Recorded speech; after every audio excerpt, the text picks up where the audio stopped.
You ask Tiger to solve. This deals with linear equations with one unknown. The final result is y equals 13/4. Let's solve it step by step. Group all constants on the right side of the equation. Subtract 1 from both sides. Group like terms. Simplify the arithmetic.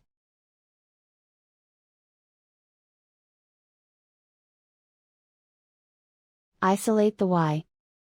Divide both sides by -4. Cancel out the negatives. Simplify the fraction.